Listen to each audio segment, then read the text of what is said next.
Olá pessoal, sejam bem-vindos ao canal Entre Linhas. É o momento de nós explorarmos as entrelinhas da lição da Escola Sabatina. Estamos aqui ainda no início do trimestre, o último trimestre de 2019, estamos aqui estudando sobre Esdras e Neemias. Estamos no terceiro vídeo, o chamado de Deus. E aqui no canal Entre Linhas, como sempre, nós vamos explorar as entrelinhas dos assuntos diários que o autor propõe aqui nesse guia de estudo. Dentre essas entrelinhas, vou destacar aqui algumas. Nós vamos estudar aqui, na Palavras da Torá, nesse quadro que nós temos agora nesse novo formato, o Kará, que significa chamado. E mais do que isso, você vai ver lá no hebraico outros significados dessa palavra e a formação dela. No sábado, nós vamos estudar sobre o chamado geral e chamado específico. E fazer um paralelo entre emuná geral e emuná específica. Como que funciona esse cargo, essa função que nos é dada por Deus. Nós vamos ter também a participação aqui do Tiago Santos, na sexta-feira, do canal Intelectos Apologética,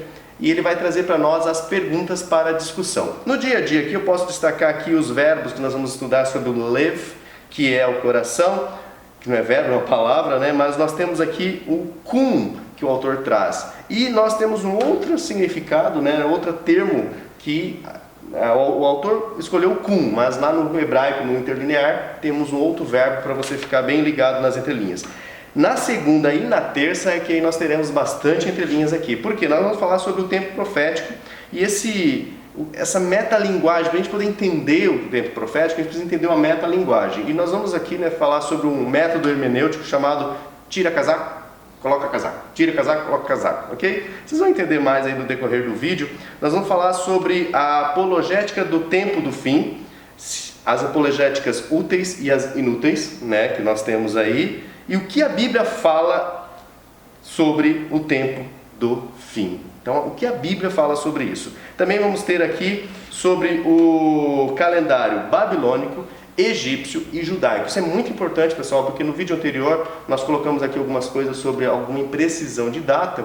Isso gera um certo desconforto para algumas formações teóricas, né? E aí o pessoal está com medo de que essa variação de data possa derrubar toda a doutrina adventista, ok, pessoal? Então fiquem ligados, esse vídeo deu certinho, né, Ricardo? Para complementar o vídeo anterior. Nós vamos ainda ter aqui na quarta a eleição divina. E essa eleição divina, pessoal, só essa parte aqui da entrelinha já vale aí um joinha e vale você compartilhar esse vídeo com algum irmão que possa não compreender adequadamente a predestinação. O que é essa predestinação? Será que realmente uns foram predestinados para a salvação e outros para a perdição? Né? Como o hebraísmo vai solucionar essa questão da predestinação? E vocês vão ficar assim maravilhados em ver como Deus é muito claro e quem complica sempre é o homem, né, Ricardo? Bom, essa foi a nossa introdução, então fiquem ligados, espero que vocês curtem todo o vídeo, compartilhem, se inscrevam no canal. Nós estamos recebendo aqui alguns amigos novos, o Cláudio, um amigo meu,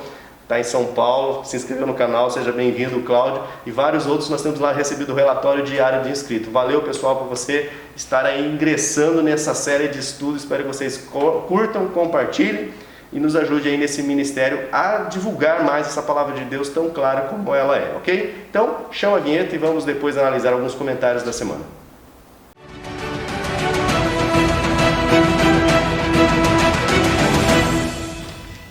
Bom, pessoal, esse é o momento aqui, um momento gostoso de nos aproximarmos um pouco do que vocês falam e não só do que eu, Ricardo e Alexandre aqui falamos, né? Então, quem não gosta muito desse momento, tem um link aqui para pular direto para as entrelinhas. Vamos lá. Jaqueline comentou, que bom ter vocês explicando o conteúdo da lição 2. Muito obrigado. Obrigado você, Jaqueline, por nos assistir e comentar.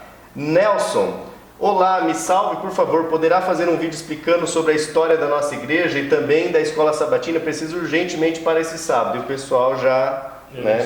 Eu não sei se, desculpa. Eu não sei. Mas o pessoal da família Entre Linhas pode já ajudá-lo, mas era já para sábado, passou um pouco. Nelson, foi mal. Riva Ferreira, sempre conosco. Neemias chora por causa dos irmãos na miséria? Por causa do templo? Por causa de uma nova dispersão? Sendo que na sua oração ele teme a Deus por não obedecer e vendo o fato ele viu uma nova e ela continua. Riva, muito obrigado aí por ter comentado, né? O pessoal da família Entre Linhas, espero que esteja acompanhando sempre aí os comentários. Marcelo Monteiro, gosto muito desse programa, mas prefiro o formato tradicional. Fiquem com Deus. Que nós fizemos uma live, né, no último vídeo, e realmente a live tem alguns problemas técnicos, tem toda a questão de interação e que às vezes demora um pouquinho, pessoal. Então valeu aí, Marcelo, por ter expressado, e esse vídeo já não vai ser live, né? Está sendo gravado. Glauber, Esdras voltou para reconstruir os muros. Dá a entender que os inimigos tocaram fogo. Veio a notícia que Neemias e ele voltou para dar continuidade na construção e reerguer os muros de novo, né? Novamente, sim, é isso mesmo. A indagação dele. Evelyn Horton, amém, Deus continua abençoando meus irmãos, é isso aí. Eduardo Marques, excelente trabalho durante o dia, tenho aula durante a noite, mas Deus sempre me ajuda a tirar os momentos de 1 hora para estudar a lição com vocês. Legal, Eduardo, por compartilhar aí o seu comentário conosco e saber que durante 1 hora aí da semana você assiste o vídeo. Felipe Herculano, comecei a acompanhá-los nesse último trimestre, estou gostando muito e aprendendo muito também. Uma sugestão, o vídeo da primeira lição ficou melhor que esse segundo, acredito que deveria se manter no velho formato. Beleza, Felipe, na medida do possível a gente prefere também fazer offline, até porque se a gente erra, se tem que buscar uma informação extra, a gente consegue fazer o corte. Mas às vezes não dá. E às vezes a gente apura e aí tem que ser ao vivo mesmo por causa do tempo, né? Até porque a lição ela é meio estacional. Azevedo comentou, né? Lá no minuto 27:45, isentão. É porque o Alexandre não quis se posicionar qual é a data cronológica de Esdras 4. Ele falou que tanto para ele tanto faz. Azevedo, só que esse vídeo ele foi editado, então talvez esse minuto tenha que ser atualizado. Se você quiser atualizar seu comentário, fique à vontade. Stephanie, gostei muito, né, da camiseta G148. Walter Garcia, um abraço, obrigado, continue. Deu para ver o trabalho que deu a falha na internet e tudo mais, mas tudo é uma benção. Tinha curiosidade de saber onde era gravado, e agora você já sabe como que é, né, Walter? É muito legal, né? Fiquem com o Eterno. Então ao vivo é isso, ao vivo às vezes tem as partes ruins, mas tem a parte boa que a gente consegue interagir e mostrar aqui como que funciona os bastidores. Então esses foram os comentários. Muito obrigado, pessoal, por comentar. É legal porque a gente vai conhecendo um pouco mais de vocês, vendo o que deu certo, o que não deu certo, o que vocês gostam, o que vocês não gostam. Muito obrigado mesmo. Né, sem vocês, sem a opinião de vocês, esse canal, né, não ganharia a dimensão que tem ganhado aí na internet. Lembrando, se você está chegando aqui e não é inscrito, se inscreva e nos ajude a atingir 10 mil inscritos para que o YouTube nos libere um recurso na plataforma. Né? Manda um abraço, vai que o pastor lá do sábado passado, como é o nome dele? Sim, pastor Hermínio, aqui da Associação Oeste Paranaense, a gente encontrou ele disse que sempre nos assiste. Um abraço também, pastor Hermínio. Tem vários outros pastores que nos assistem, uma honra imensa ter vocês sempre nos assistindo aí. E na medida do possível, quiser colocar aqui uma correção, uma opinião, por favor, pastores, nos ajudem aí nessa obra, porque essa obra não é para vanglória nenhuma humana, mas para a glória de Deus, ok? Então esperamos que nosso pequeno trabalho, nossa pequena dedicação esteja ajudando nessa grande obra que é a obra de Deus, que os pastores também são ungidos e fazem parte dela. Beleza, pessoal? Vamos às entrelinhas então, pessoal, vamos lá para o sábado, o chamado de Deus. E nós vamos começar aqui estudando sobre palavras da Torá. Toda lição nós temos aqui uma palavra específica que nós vamos trazer. E a palavra de hoje, como se pronuncia aí, Ricardo? Cara. Gente, a Torá ela é muito interessante, tá? Os 5 primeiros livros da Bíblia, eles não têm aqueles nomes, tipo, Bereshit não significa Gênesis. Bereshit significa no princípio. A primeira palavrinha do livro é o que dá o nome ao livro. Então lá, Bereshit, Bara, Elohim, Et Hashamayim, Ve'eteah, né? Depois o nome é Bereshit. Aí depois a gente tem o livro dos nomes, é o Êxodo, que é o Shemot, Êxodo. Daí depois nós temos o Vaikra, que é o chamado, Bamildabar, que é o deserto, e depois o Devarim, que é a palavra. O processo de salvação passa por esses... Primeiro, Bereshit, né, seria no princípio, mas também o Ureshit também seria a cabeça. Então a cabeça, depois ela dá os nomes, daí lá tem o nome do Eterno e tem o nome do povo de Deus. E depois que é dado esses nomes, vem o Vaikra, que é o chamado. Eles são chamados para onde? São chamados para o Bamildabar, que é o deserto. E lá no deserto eles escutam o quê? Devarim, as palavras do Eterno. E aqui nós temos o Kará, que é o chamado. Kará significa ler, clamar, chamar, inovar, convidar, denominar, invocar, denominar, exclamar ou gritar. O grito aqui é interessante. A gente já falou que Yeshua significa salvação. Você vai encontrar lá no Velho Testamento várias em alguns livros utilizando Yeshua como salvação. E o povo Yeshua, e fulano de tal, Yeshua salvação. Só que ele tem uma raiz comum, Shua é grito. E não é que esteja errado falar que Yeshua é salvação. Não, é como se você estivesse gritando para salvar alguém. E lê lá Lúcio, Levíticos 1:1. E chamou o Senhor a Moisés e falou com ele da tenda da congregação. Aqui a expressão é cará. Vamos lá, Bereshit agora. Gênesis 1:8. E chamou Deus a expansão os céus e foi à tarde e amanhã o dia segundo. Esta letra cará se escreve com kof. E kof na pictografia hebraica, ela significa o sol no horizonte. Atraso, macaco, cerca, tocar, força, fundo de uma agulha em aramaico. O kof, a primeira letra. Mas vamos gravar aqui o significado sol no horizonte. Está tudo relacionado com essa figurinha aqui, tá, gente? Vamos gravar sol no horizonte.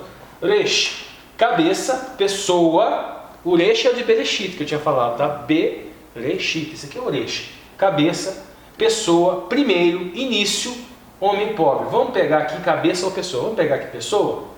E o Aleph é a letra da força. É um boi, força, líder, humilhar, um ensino, um campeão. Vamos pegar aqui força. Nós construímos com essas letras que mensagem, gente? Olha só.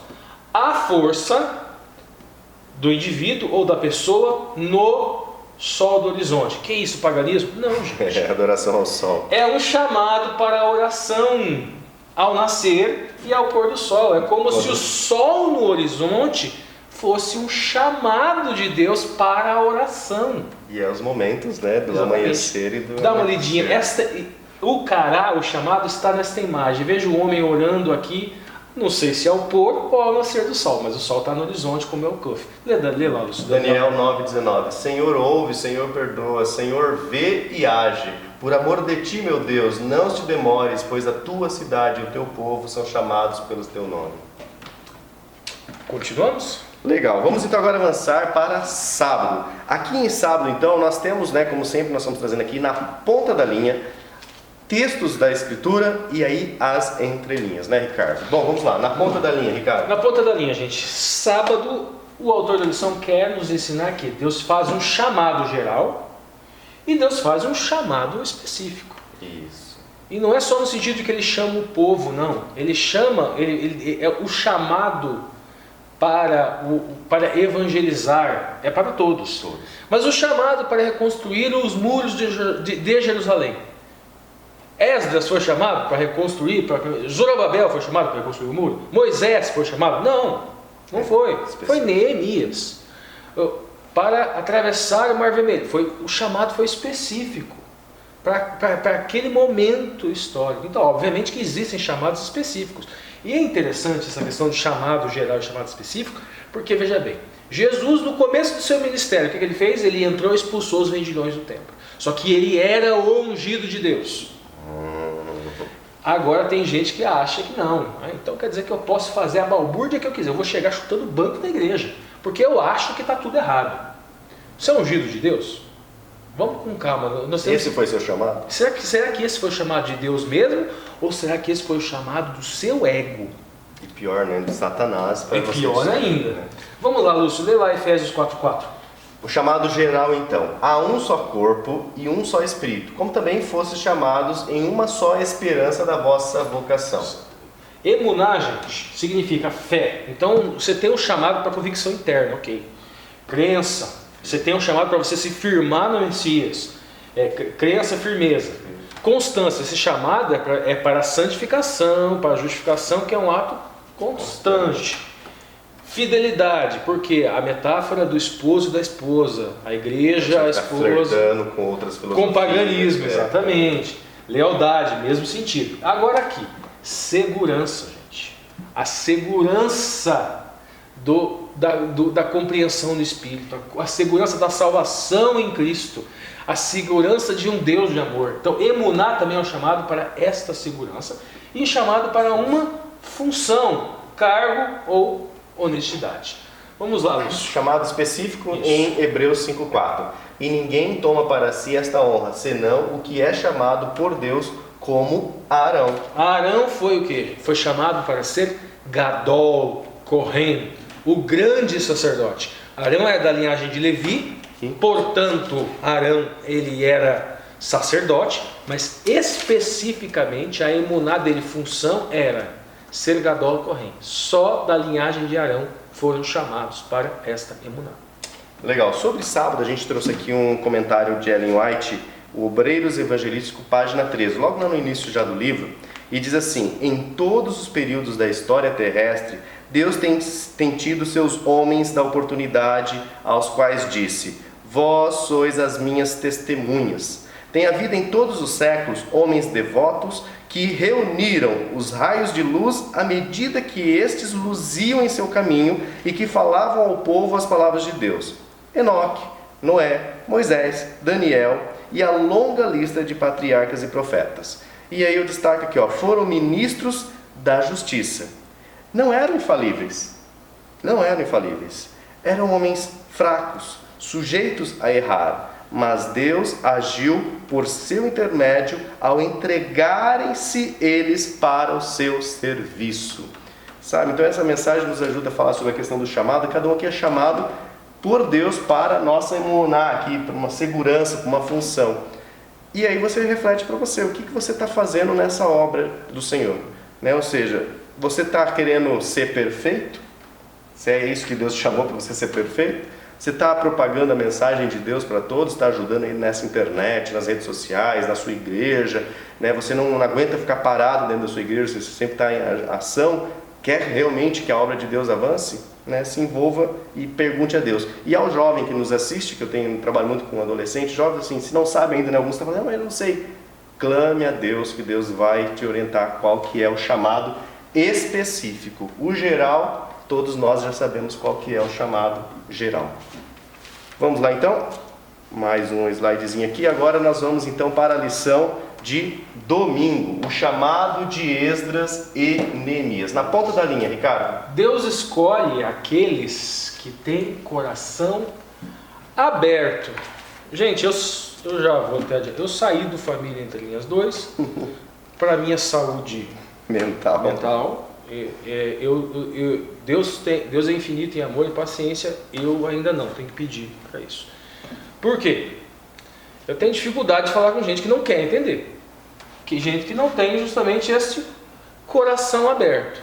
Que a gente explica, a gente tem que reexplicar, a gente tem que... E a gente vê no argumento contra argumento, você tem que ficar se reexplicando. Isso, apologética não é o meu dom. E nós vamos falar hoje de apologética útil e inútil. E como as apologéticas inúteis podem ser utilizadas pelo inimigo para destruir emuná segurança, para destruir fé no sentido de segurança e até convicção. Na ponta da linha, Deus escolheu aqueles que têm coração aberto. Esdras, aí o autor da lição que destaca esta aspas aqui, eu transcrevi o que o autor da lição falou. Esdras decidiu em seu coração buscar a Deus. Neemias, coração voltado para Deus e para o povo de Deus. A gente tem escritura que o Lúcio vai ler, Esdras 7:10. É o texto aqui da pergunta 1 de domingo. Por que Esdras tinha preparado o seu coração para buscar a lei do Senhor e para a cumprir, e para ensinar em Israel os seus estatutos e os seus direitos? O autor da lição, ele fala o quê? Do verbo cum, que o verbo cum é um verbo aramaico-hebraico, e segundo ele significaria, Lúcio, dá uma olhadinha. Preparado ou disposto. Exatamente. Só que esse verbo cum, na verdade, ele não significa propriamente preparar. Se você vai no texto de Esdras, não está cum, está re-rim.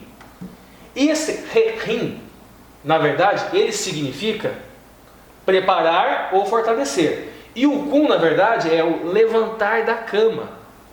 É a expressão acordar de um sono ou saindo da sepultura. Então é o preparar para a vida, poderíamos dizer assim. Mas propriamente no texto, aquilo que agora costumou-se utilizar muito a expressão texto prova, né? Então no texto prova a palavra hebraica ela não é cum, a palavra hebraica é rehim. Ok, agora vamos para Neemias 1:4, Lúcio, dá uma lidinha lá. E sucedeu que ouvindo eu essas palavras, né, Ricardo? Assentei-me e chorei e lamentei por alguns dias. e estive jejuando e orando perante o Deus dos céus. O que aconteceu primeiramente aqui com Neemias? Ele recebeu más notícias de que o povo não estava conseguindo viver em Jerusalém, porque eles não conseguiam reconstruir o muro. As portas eram queimadas e o muro era constantemente destruído, e eles estavam sujeitos a ataques das tribos vizinhas. E, por uma dedução, os samaritanos não tinham interesse nenhum que Jerusalém se fortalecesse, porque eles achavam que isso se conflitaria com a reconstrução do seu povo, do Império Samaritano. E Neemias teve essa notícia, e ele teve esse chamado específico para que o muro fosse reconstruído. E Esdras recebeu um chamado para restauração da lei de Deus que o povo havia esquecido. Houve o decreto de Ciro para que se reconstruísse o templo, e essa informação vai ser muito, muito útil mais para frente. Teve a primeira leva de pessoas que vieram com Zorobabel, a segunda leva de pessoas que vieram com Esdras, e a terceira leva das pessoas que voltaram da Babilônia, da confusão, para Jerusalém com Neemias. Tá? Vale lembrar essa questão do termo que a gente fala assim, abriu o coração, abriu a mente. Em hebraico, qual é a palavra para coração? A palavra lev, ela significa coração ou mente. Então, Esdras e Neemias se posicionam, eles ficaram de mente aberta para Deus. Esse é o grande problema, muitas vezes, da comunicação, quando não há comunicação. Porque as pessoas não estão de mente aberta, elas não querem entender a outra parte, elas não querem dialogar. Discussão é uma coisa, diálogo é outra. Discussão é quando você quer simplesmente sair vencedor. Copia e cola sem entender o que está escrito. Não entende os reflexos de aceitar as premissas de argumentos muitas vezes dissidentes, contrários à igreja. Você nem percebe, você engole uma premissa que é falsa. E muitas vezes pode estar sendo utilizado pelo inimigo neste afã, de certa forma, descuidado. O que eu falo é assim, não cabe água em copo cheio. Sim. Então a gente sempre tem que se considerar que nós somos um copo meio cheio, que sempre cabe mais conhecimento, mais alguma coisa. Se a gente falar assim que eu sei tudo, aí não vai caber mais nada. Eu dou um exemplo do Alexandre aqui, gente. Eu e o Alexandre, nós temos vários pontos em que a gente não concorda. Tem muita coisa que a gente concorda, a gente tem uma afinidade muito grande, mas tem muitas coisas. Mas aí que tá. Nós, quando escutamos alguma coisa que aparentemente nós discordamos, a primeira coisa que eu faço ouviu estas palavras. A primeira coisa que eu faço é: deixa eu ver se eu entendi o que você está querendo dizer. Eu falo para ele: você está querendo dizer isso?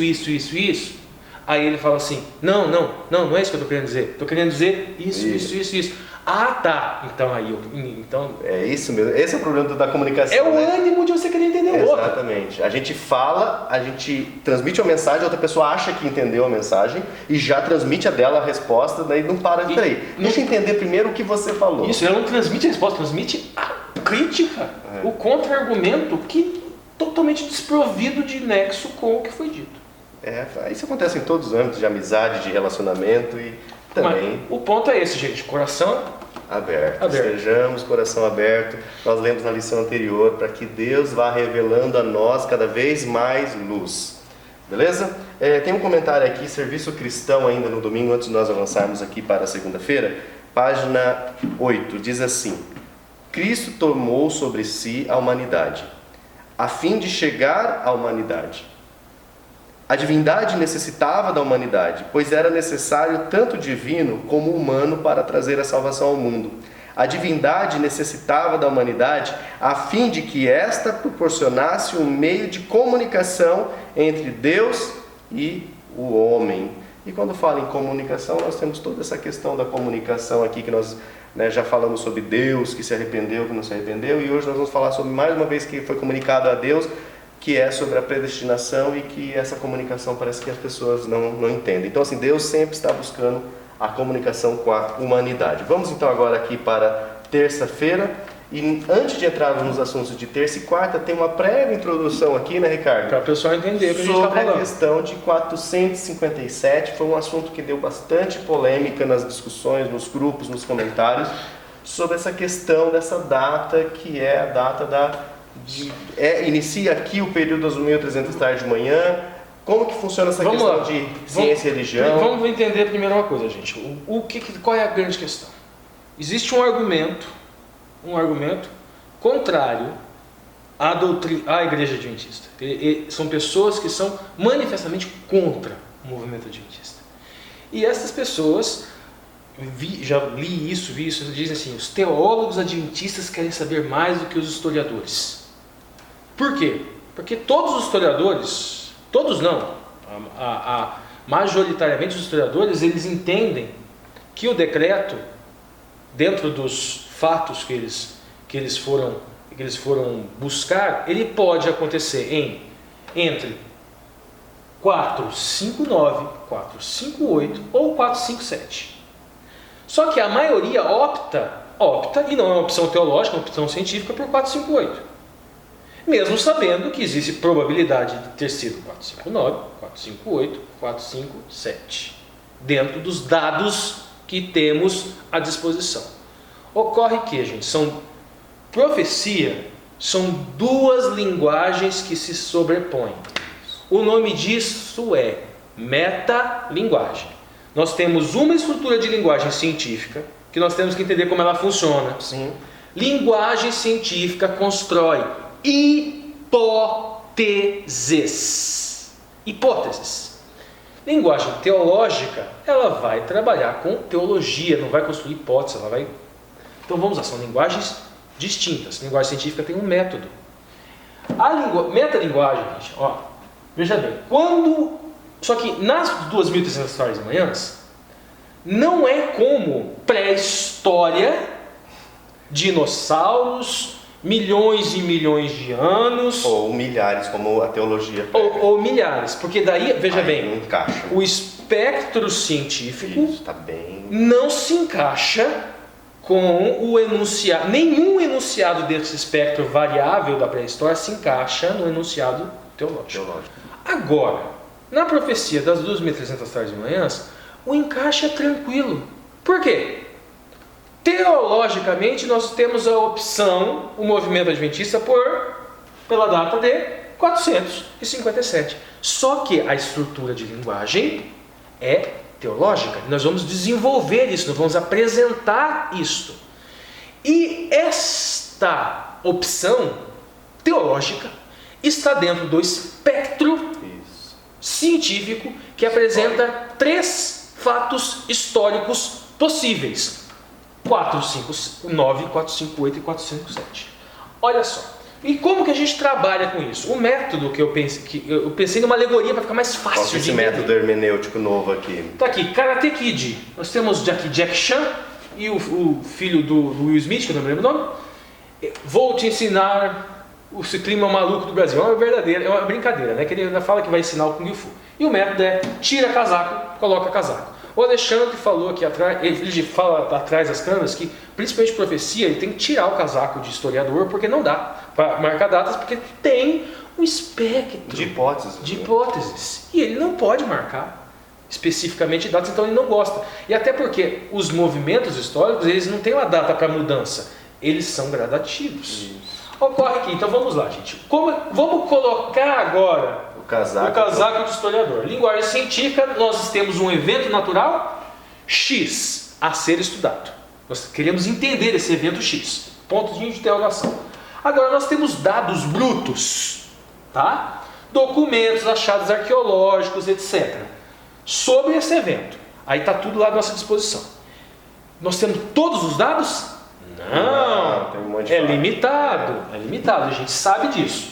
Através da lógica, o historiador, que é dentro da linguagem científica, ele constrói hipóteses. Fato histórico X, fato histórico Y. Esse fato histórico X, esse fato histórico Y e W é sobre o mesmo evento, só que eles são diferentes. Por quê? Porque variando conforme foi conforme foi o historiador, conforme ele construiu esses dados, o fato vai ser diferente. Só lembrando, pessoal, que lá nessa época nós não tínhamos DVR e câmera de segurança, que os historiadores ficavam assistindo o que aconteceu na câmera, né? Não, fulano foi para a direita, fulano foi para a esquerda, porque eles não tinham uma câmera de segurança. Então isso aqui é construído por isso que é uma hipótese, então, com algum grau de certeza. Com algum grau de certeza. Então, colocamos o casaco. O que nós temos? 3 datas para o decreto de Artaxerxes. 459, 458, 457. Repetindo, teologia adventista tem uma opção teológica, por teológica. Estamos então? Tem um espectro histórico. Ok, então a linguagem científica ela é versus linguagem teológica? Ou ela soma? Ou é somada nesse caso? Somada. Então é um falso debate, é uma apologética inútil. Então vamos lá, vamos continuar. Tira o casaco. Agora vamos tirar o casaco. Linguagem científica mais o dado teológico prepondera, me leva a optar por um fato histórico X. Qual o fato histórico X que ela me levou? 457. Mas é o dado teológico. É o dado teológico. Vamos lá um exemplo. Fato histórico X e fato histórico Y com 20 anos de diferença. 2 décadas. Neemias 5. Neemias nomeado governador. Reis fala que isso teria acontecido 445, 443 antes de Cristo. Já o Kleisen fala 465, 453. 20 anos. E ambos escrevem os livros, adivinham? Juntos. E apresentam as duas hipóteses juntos.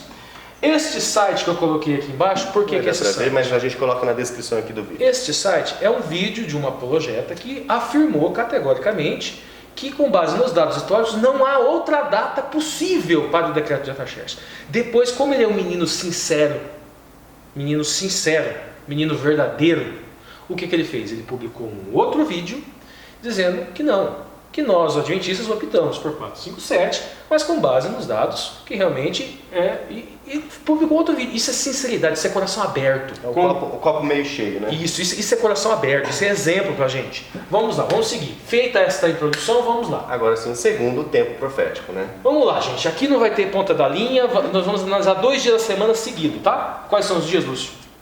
Segunda e terça. Segunda e terça, então vamos lá. Daniel 9. Lê lá, Lúcio, Daniel 9, 25. Sabe e entende, desde a saída da ordem para restaurar e para edificar Jerusalém, até o Messias, o príncipe, 7 semanas e 62 semanas, as ruas e as tranqueiras se reedificarão, mas em tempos angustiosos. Isso. A gente sabe que Ezequiel é número, princípio, dia, ano, né? Essas 70 semanas, você tem que fazer a conversão de dia por ano, né? Isso daí é bem tranquilo para o pessoal adventista, conversão de ano. Mas o ponto que eu quero destacar aqui nesse tempo profético, gente, desde a saída da ordem. Não vamos falar de qual ordem que é por enquanto, mas desde a saída da ordem. Nós optamos, obviamente, pela ordem, o decreto de Artaxerxes. Só que qual é o problema para a gente achar a data 457? A gente vai em Esdras 6, 7 e 8 e a gente lê lá o que? Lê, Lúcio. E no mês 5º veio ele a Jerusalém e era o 7º ano deste rei. Ou seja, não há dado. Vamos adotar a Bíblia como um documento histórico, tá? E a Bíblia, enquanto documento histórico, ela não dá informações para a gente saber a data do decreto de Artaxerxes. Não há na Bíblia encanto algum. Vale lembrar que naquele tempo não tinha assim, né? 450. Estamos no 457 ano antes de Cristo. Eles viviam num calendário que a gente vai ter mais para frente, os calendários babilônicos, egípcios e judaicos. O que a Bíblia nos dá informação para nós mais ou menos sabermos a data? Não é do decreto de Artaxerxes, é do, olha só, mês 5º do veio a Jerusalém. Então, o mês 5º do 7º ano do rei Artaxerxes é a coordenada que nós utilizamos para entender o momento da chegada do povo em Jerusalém e não do decreto. Da saída da ordem. E não é da saída da ordem. Daniel fala da saída da ordem. E a informação em Esdras é da chegada, que é quando eles chegaram. Ok. Agora, como que então a gente chega nesses números? 459, 458 ou 457? Deduções. E como funcionam essas deduções lógicas? Temos que pensar, este calendário, veja bem, então, 7º ano do rei. Então, Esdras estava falando de qual calendário? Estava falando do calendário egípcio, calendário babilônico, calendário religioso judaico, calendário civil judaico. Para nós chegarmos à data de 457, nós precisamos de 2 fatores. Primeiro fator, lê para a gente, Lúcio. A utilização do calendário civil judaico de outono a outono por Esdras. O livro de Neemias e o papiro Krellin 6 favorecem a ideia de que se fazia o uso de um calendário outono a outono no período pós-exílico. O que nós estamos vendo aqui? Existe uma prova arqueológica de que se utilizava calendário outono a outono, porque não basta para dar 457 que seja calendário civil judaico. Tem que ser calendário civil judaico de outono a outono. Então tem uma prova arqueológica que se utilizava de outono a outono. Existe também evidências internas no próprio texto bíblico que se utilizava um calendário de outono a outono. Outono a outono, ok? Ocorre que, mesmo que se utilize de um calendário civil de outono a outono, ainda podemos chegar em 458. Não chegamos em 459, então excluímos um, né? Mas dentro desta condicionante, se isto aconteceu, então se Esdras estava falando do calendário civil judaico, e se naquela época ele estava se referindo ao calendário outono a outono, a gente fica com 458 e 457. Agora seguindo, segunda condicionante, lê lá. A ascensão de Artaxerxes depois de 1º de Tishri em 465 a.C., mais antigo tablete datado de Artaxerxes vem do 3º mês de seu 1º ano, né, o Udenhorn. Ou seja, isso é um problema, porque não temos evidências históricas, arqueológicas, para a gente saber exatamente quando foi a ascensão. Então vamos lá, agora o próximo slide, nós vamos ter que construir algumas questões aqui. Primeiro ponto, se nós nos baseamos no calendário do rei Artaxerxes, que aquele calendário lá no livro de Esdras é o calendário babilônico, Aí já dá. a data... Eu vou dar um zoom para a pessoa poder ver quem está assistindo. Isso. A data para a chegada de Esdras em Jerusalém seria 458. Tá? Isso computando que a morte de Artaxerxes teria sido em 465. O Lúcio, na base da voz do além, você consegue ler aqui, Lúcio? Consigo. Então lê aqui, ó. Fixando a morte de Xerxes em 465 a.C., o ano de ascensão de Artaxerxes avança até a primavera de 464 a.C. Assim, seu primeiro ano completo de reinado começa em 1º de Nissan de 464 a.C. e termina na primavera de 463 a.C. Nós lembramos, já explicamos por que o número vai decrescendo, né? Seguindo a progressão, como está demonstrado no gráfico abaixo, o 7º ano se estende da primavera de 458 a.C. à primavera de 457 a.C., fazendo a viagem de Esdras cair no verão de 458 a.C. A obra Babylon Chronology faz referência ao documento conhecido como Labar 1419, que embasa este raciocínio. Ou seja, existe uma prova arqueológica. Agora, veja bem, gente, isto não é um argumento anti-doutrina adventista. Nós não aceitamos a premissa de que estes meses invalidam a doutrina das 2.300 tardes de manhãs e o movimento adventista, porque essa premissa é falsa. Perceba a proximidade. Mas tudo bem, calendário babilônico persa. Vamos para o próximo calendário. Egípcio. Calendário egípcio. A chegada de Esdras a Jerusalém seria no 1º dia do 5º mês judaico. Lê lá, Lúcio, pra gente, qual é o embasamento que essas pessoas utilizam? A listagem de Ptolomeu. Listagem de Ptolomeu coloca o 7º ano de Artaxerxes entre 16 de dezembro de 459 a.C. e 15 de dezembro de 458 a.C. Como Esdras saiu de Babilônia no 1º dia do 1º mês de Nissan e chegou a Jerusalém no 1º dia do 5º mês, sua jornada ocorreu, segundo o calendário egípcio, em 458 a.C. 458, 457. Com base no calendário egípcio, ok, tudo bem. Vamos para o próximo calendário? Pronto. Bom, gente, então nesse próximo slide, antes de explicar esse próximo slide, eu vou falar uma coisa. O que nós estamos fazendo aqui? Vamos lembrar de novo, tá? Estamos com o casaco do historiador e criando o quê? Hipóteses para fatos históricos. Estamos construindo fatos históricos.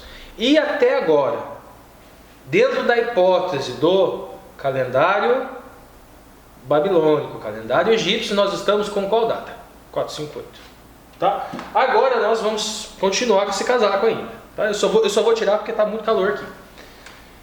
Ainda com esse casaco.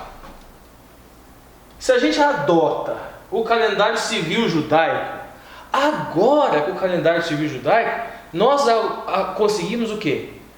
Duas hipóteses. Uma 457 e uma 458. Como isso funciona? Se Artaxerxes subiu imediatamente ao poder, seu ano de ascensão cobriu apenas um curto período de agosto a outubro. O mês de Tishri começou 18 de outubro do 465 daquele ano. Neste caso, a chegada de Esdras a Jerusalém foi 458. Tá? Agora, se por outro lado Artaxerxes se tivesse subido ao trono depois do mês de Tishri, seu ano de ascensão se estenderia até outubro 464. E aí a chegada de Esdras seria 457. Então agora nós temos, com base na análise dos calendários, repetindo, gente, com o casaco do historiador, duas hipóteses, 457 e 458. Ok? Vamos continuar? Próximo slide. Agora, gente, nós vamos ter que nos despir do casaco do historiador e colocar, e agora estamos enquanto teólogos. Agora nós vamos entra no sistema de comunicação dados que são teológicos, que vão, por exemplo, você aceitar o espírito de profecia ou você não aceitar o espírito de profecia. Vamos lá, o Lúcio pode voltar. Bom, gente, agora nós vamos colocar o dado sobre a estrutura, um dado a mais da estrutura de linguagem, que é o teológico, o espírito de profecia. O que Ellen White fala com relação a isso? Antes de dar uma lidinha aqui, Lúcio. Opção teológica. O que Ellen White fala no livro Cristo em o Santuário, página 55? Aqui, né? Aqui, ó, Cristo em o Santuário. O decreto de Artaxerxes entrou em vigor no outono de 457 a.C. Isso. Vida e ensino.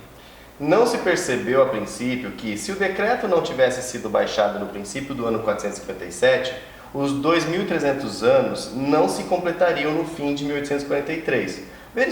Verificou-se, porém, que o decreto foi emitido próximo do final do ano 457 e, portanto, o período profético deveria atingir o outono do ano 1844. Okay. Então, Ellen White está falando que se verificou, então estavam fazendo análises históricas e se fez uma opção dentro daquele espectro.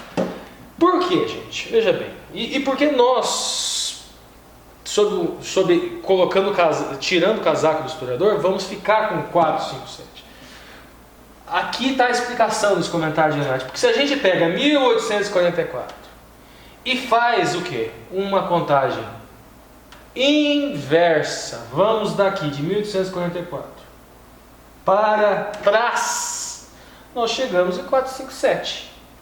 Só que isso, repetimos, você vai dar um estudo bíblico, por exemplo, para uma pessoa... Um historiador. O Alexandre, por exemplo, um Alexandre que não nasceu na igreja.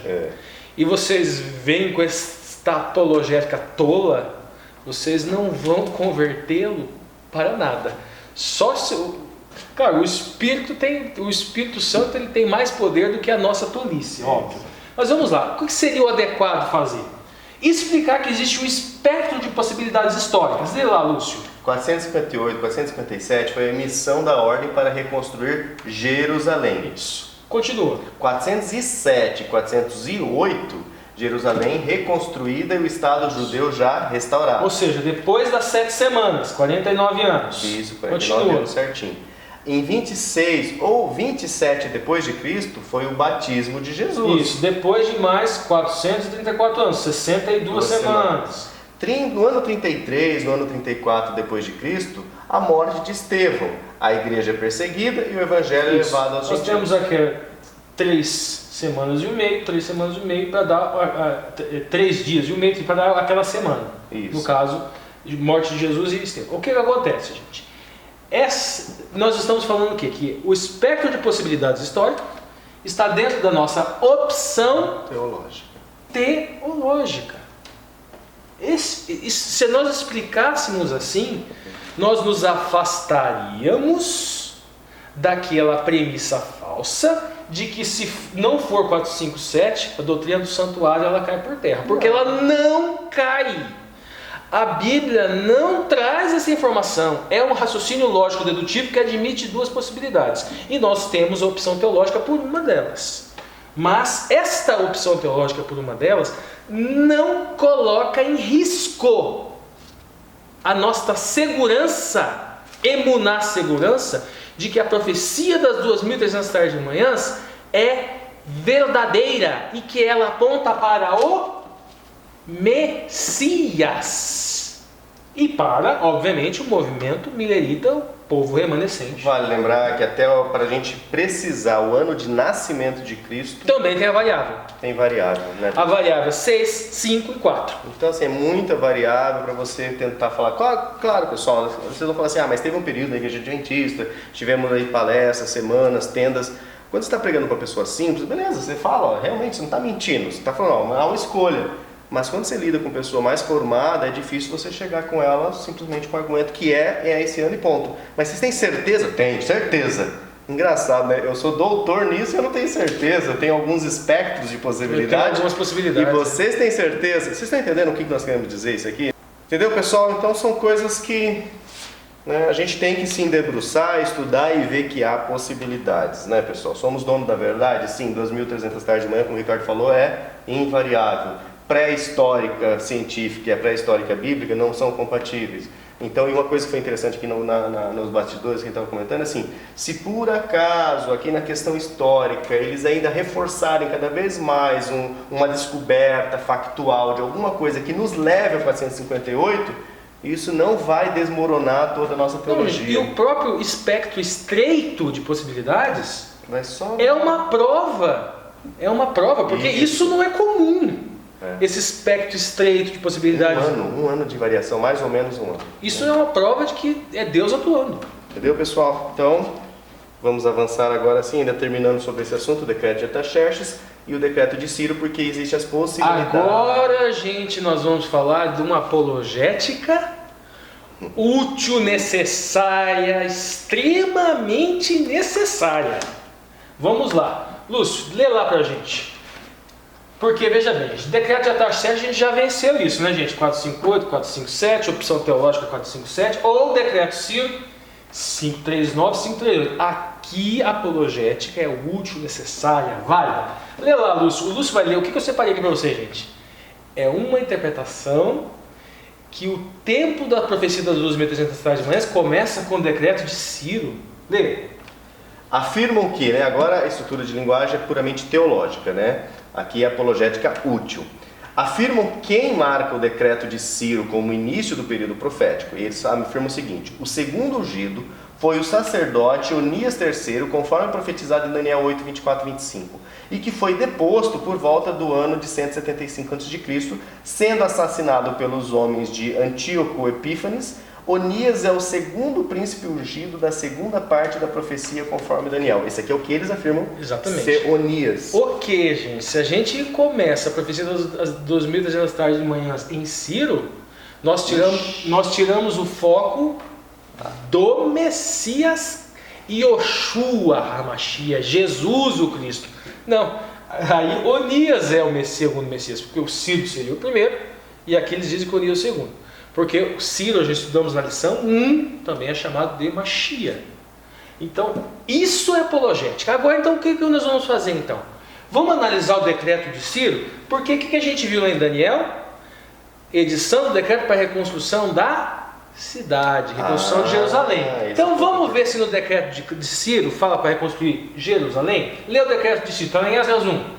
O Senhor, o Deus dos céus, deu-me todos os reinos da terra e designou-me para construir um templo para ele em Jerusalém de Judá. Continua. Qualquer do seu povo que esteja entre vocês, que o seu Deus esteja com ele, que vá a Jerusalém de Judá, reconstruir o templo do Senhor, o Deus de Israel, o Deus em quem Jerusalém tem a sua morada, e que todo sobrevivente, seja qual for o lugar em que esteja vivendo, receba dos que ali vivem prata, ouro, bens, animais e ofertas voluntárias para o templo de Deus em Jerusalém. Alguém ouviu no decreto de Ciro reconstrução de Jerusalém? A reconstrução é da casa, do templo, é do templo, não é de Jerusalém. Por isso que não partimos do decreto de Ciro, apologética útil, porque se a gente parte do decreto de Ciro, Jesus não é o segundo Mashiach da profecia de Daniel, o que nós não acreditamos, não aceitamos, porque a nossa emuná segurança é o que? Yoshua, Jesus, é o Mashiach, é salvação. Yoshua é salvação. Legal. Aí antes da gente avançar, tem um comentário de Ellen White aqui, Desejar Todas as Nações, página 80. Ela fala sobre essa questão, né, das certezas, da propagação da luz. Os rabis sabiam que Jesus não havia sido instruído em suas escolas. No entanto, seu conhecimento das profecias excedia em muito o deles mesmos. Então, Jesus sabia mais da profecia do que os próprios rabis. Nesse refletido rapazinho galileu, divisaram grandes promessas, desejaram angariá-lo como aluno a fim de se tornasse mestre em Israel. Queriam encarregar-se de sua educação, convencidos de que um espírito tão original devia ser educado sob a sua direção. Os rabis se achando mais, né? As palavras de Jesus lhe moveram o coração, como esta nunca havia sido por palavras de lábios humanos. Deus estava procurando comunicar luz àqueles guias em Israel e servia-se do único meio pelo qual poderiam ser atingidos, através da palavra. Em seu orgulho, teriam desdenhado a hipótese de receber instruções de quem quer que fosse. Se houvesse parecido que Jesus procurava ensiná-los, desdenhariam ouvi-lo, mas lisonjeavam-se com a ideia de que estavam ensinando a ele, ou pelo menos examinando o seu conhecimento das Escrituras. A modéstia juvenil e a graça de Jesus lhes desarmou os preconceitos. Inconscientemente, seu espírito se abriu à palavra de Deus e o Espírito Santo lhes falou ao coração. Falando sobre Jesus, explicando no templo, né, quando ele falava no templo. E aí o que a gente aprende com esse comentário é da humildade, da modéstia juvenil. Jesus chegou explicando, há possibilidades. E do orgulho do outro lado, de eu quero esse prodígio para mim, para que esse prodígio mostre para os outros o quão sábio eu sou. Eu sou. É o que os rabis queriam fazer, na verdade, né? Estavam diante do Rei do Universo. E por isso que Deus usou uma linguagem própria para eles. Chegamos na quarta-feira, mais uma entrelinhas aí, muito interessante, pessoal. Esse vídeo merecia um recorte só por essa parte que vai seguir aqui. Então quem quiser, o material está aí, open source, tá, pessoal? Free. Você pode recortar e divulgar no seu grupo do WhatsApp aí. Quarta, eleição divina. Na ponta da linha, Ricardo. Todos somos chamados para uma mudança, que o autor quer dizer, e para pregar este evangelho. Eu coloquei aqui. Por que pregar esse evangelho? Eu disse que ele é chamado para uma mudança, só que o evangelho, a boa nova é essa. O reino de Deus, nós estudamos isso, ele não é exterior. Nós já explicamos o porquê que esse reino de Deus, na verdade, é justamente esta mudança em nós. A boa nova é que nós podemos mudar. Em Cristo nós somos nova criatura. Esta é a boa nova. Amém. Vamos lá. Escritura. Romanos 8, 29 ao 30 nos diz: porque os que dantes conheceu também os predestinou para serem conformes à imagem de seu Filho, a fim de que ele seja o primogênito entre meus irmãos.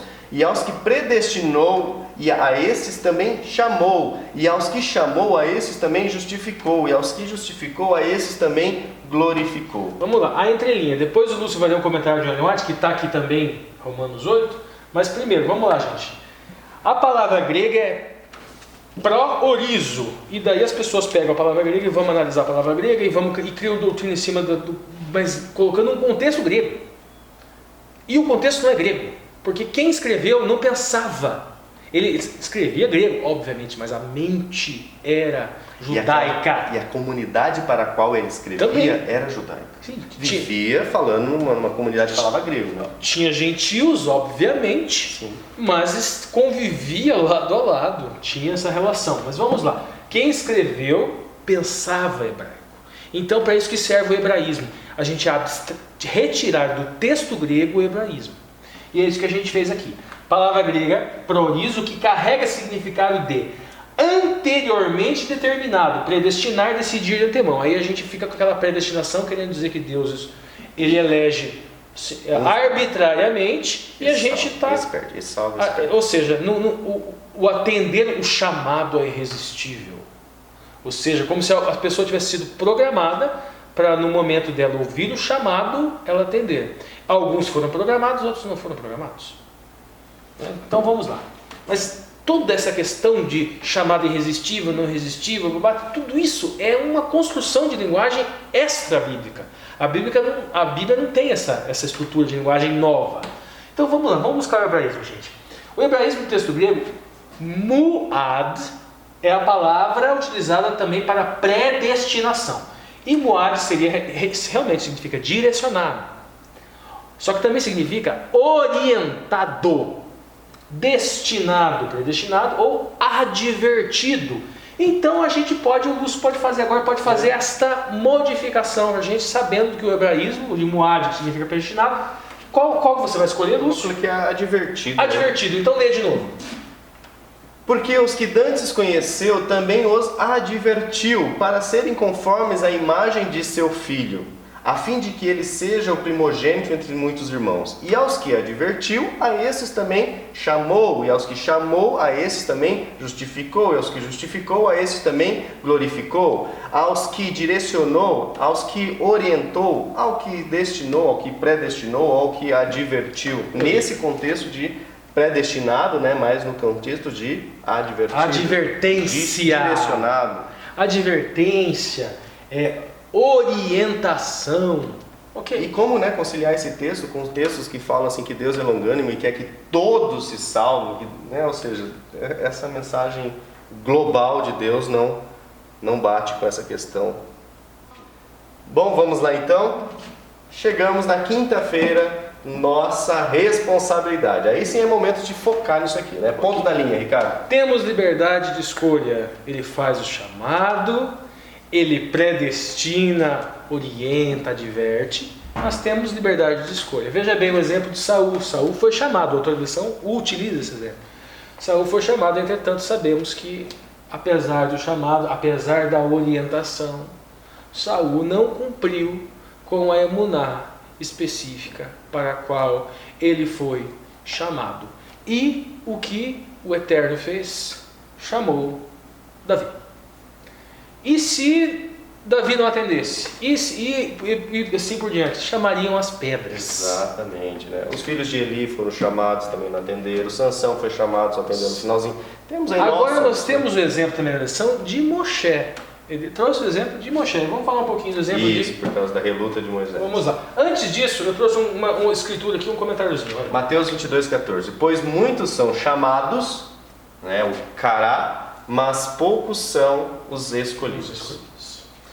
Vamos lá. Comentário de Albert Barnes. Essas palavras são proverbiais e devem ser referidas primeiro aos judeus, que, embora tenham sido chamados em grandes números pela pregação do Evangelho, poucos foram escolhidos, porque eles não acreditavam. Isso é muito interessante, né? Porque essa palavrinha aqui, esse verso aqui, fora do contexto, causa... Agora vamos lá, Moisés, o exemplo que o autor da lição deu, Êxodo 4:10, lê, Lúcio. Então disse Moisés ao Senhor: Ah, Senhor, eu não sou homem eloquente, nem de ontem, nem de anteontem, nem ainda desde que tens falado ao teu servo, porque sou pesado de boca e pesado de língua, e vai ter comissão de nomeação em breve nas igrejas, eu não posso, eu não consigo...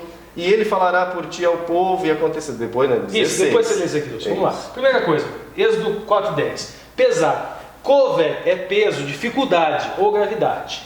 E Lashon é língua, ok, mas também significa idioma. Provavelmente ele estava com o idioma enferrujado, ele estava com sotaque. Alguns acham que ele tinha um problema anatômico na língua, que ele fosse gago, alguma coisa assim. É possível as duas hipóteses, não tem muita relevância. Exatamente, é possível. Ou a gente pode se posicionar, não há necessidade provavelmente de um posicionamento teológico. Eu acho que era problema do idioma, mas meu achismo. Vamos lá. Agora o Lúcio vai ler Êxodo 4,16 e eu já falo por quê. E já passou algum tempo, né? De verso 10, vamos para o 16. E ele falará por ti ao povo, e acontecerá que ele te será por boca e tu lhe serás por Deus. Quem é ele? O que aconteceu aqui? Foi feito chamado para Moshe, foi feito chamado para Moisés, e Moisés queria atender o chamado, ele era um fiel, mas mas ele ficou preocupado com a sua limitação. E ficou preocupado, e o termo, inclusive hebraico, é que Deus se incomodou com ele, se irritou com ele.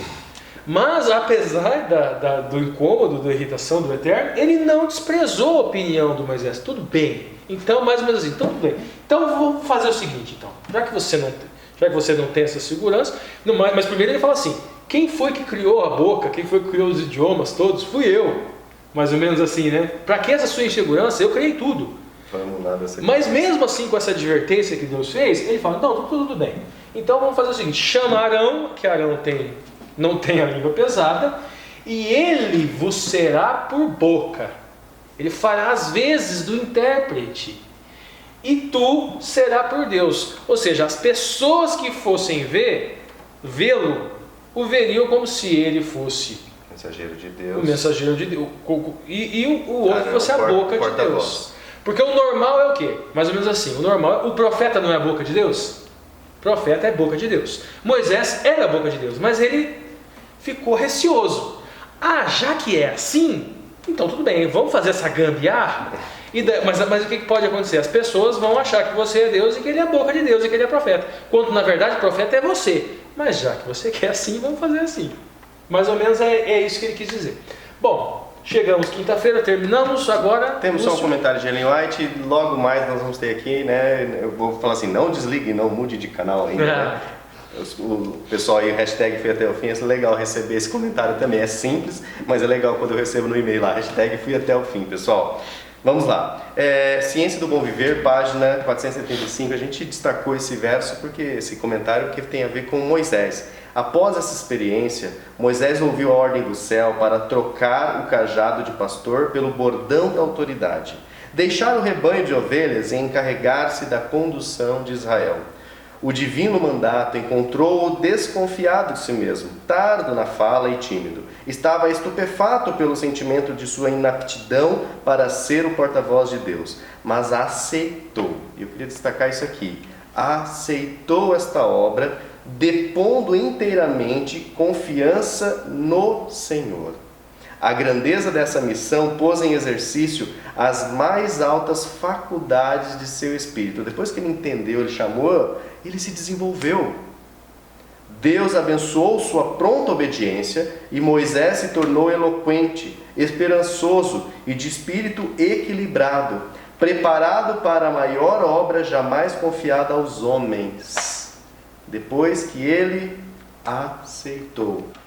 Então, pessoal, é assim, acho que isso, né, fica dessa lição antes de entrar aqui o Tiago Santos, porque nós vamos ter comissão de nomeação daqui a pouco, e é muito difícil você encontrar coração aberto, pessoas que queiram aprender mais e que, como Moisés e Ellen White comenta, se desenvolver, pessoal. Quando você recebe um chamado para ser coordenador do ministério, para fazer alguma coisa, pense assim, as pessoas viram em você, inspiradas pela oração e pelo Espírito Santo na comissão, viram em você esse potencial. Então Deus pode estar querendo usar você. Quando você chega e fala assim, não quero, você está se desprovendo, né?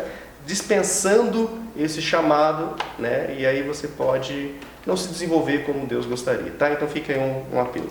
Bom, pessoal, agora sim, então, nós teremos aqui a participação do Tiago Moraes, do canal Intelectus Apologética.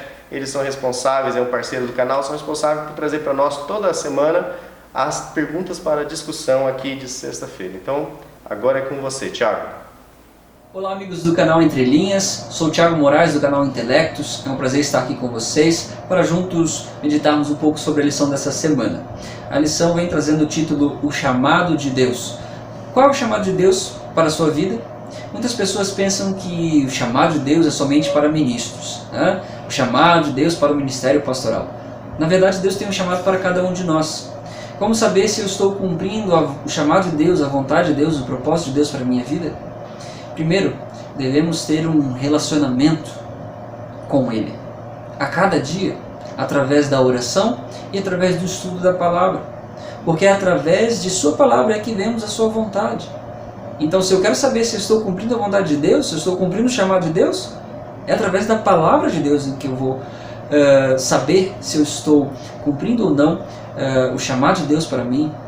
O salmista no Salmo 119, versículo 27, ele diz: ajuda-me a entender a sua vontade e meditarei em tuas maravilhas. No versículo 66 ele diz: ensina-me a tomar decisões e aplicar a tua sabedoria. Essa deve ser a minha e a sua oração a cada dia. Senhor, me ensina a tomar as melhores decisões. Senhor, que eu possa compreender a tua vontade e segui-la. Nós vemos aqui a história de Jonas e Paulo, e nós vemos que Deus chama Jonas para pregar aos ninivitas. E Jonas, ele parece que tinha um ódio com relação àquele povo diferente. Enquanto que Paulo, ele é chamado por Deus, e Paulo ele cumpre o seu ministério e prega aos gentios, aos diferentes. Quando nós vamos para o final ali do livro de Atos, nós temos a experiência de Paulo entrando num navio, enquanto que nós temos lá no livro de Jonas a experiência de Jonas entrando também no navio, e Jonas procura fugir, enquanto que Paulo, na verdade, ele está sempre sendo guiado pelo Espírito Santo. Nós vemos inclusive que Jonas ele entra no barco para se esconder, enquanto que Paulo ele entra no barco e conquista todos ali. Nós vemos que num certo momento, uma grande tempestade, todos estavam clamando pelos seus deuses, e eles chamam a atenção de Jonas para poder clamar também ao seu Deus. Jonas não estava clamando por Deus, ele na verdade estava fugindo dele. Enquanto que Paulo o tempo todo estava orando. Nós vemos que Jonas é jogado ao mar para acalmar a tempestade, enquanto que Paulo, na verdade, ele acalma a todos ali no bar e salva a todos. Nós vemos que ao chegar na ilha, Jonas, depois vomitado pelo peixe, ele vai para Nínive para pregar, mas ele está envenenado pelo seu ódio. E enquanto nós vemos Paulo, ao chegar na ilha de Malta, ele está preocupado com todos, ele ora por todos, ele está preocupado com os doentes. Jonas ele se preocupa com uma árvore que secou ao invés de 120 mil pessoas, enquanto que Paulo ele está o tempo todo preocupado com as pessoas. Ele ora pelas pessoas, ele quer salvar as pessoas. Nós vemos então a diferença na vida de Paulo e na vida de Jonas. Será que você tem cumprido o chamado de Deus para a sua vida? Muitas pessoas pensam que eu não tenho um chamado de Deus. Deus tem um chamado para cada um de nós. Agora, nós somos livres para responder a esse chamado, quer seja com um sim ou com um não. Nós vemos a história de Judas e tudo aquilo que ele fez. Judas teve todas as oportunidades e por fim Judas traiu a Cristo. Muitas pessoas pensam que Judas ele foi predestinado para isso. Na verdade, quando nós olhamos para a palavra de Deus, nós vemos que Deus nos predestinou para a salvação e não para a perdição. Judas teve toda a oportunidade, mas ele decidiu por conta própria fazer o que fez. Então nós somos livres para decidir.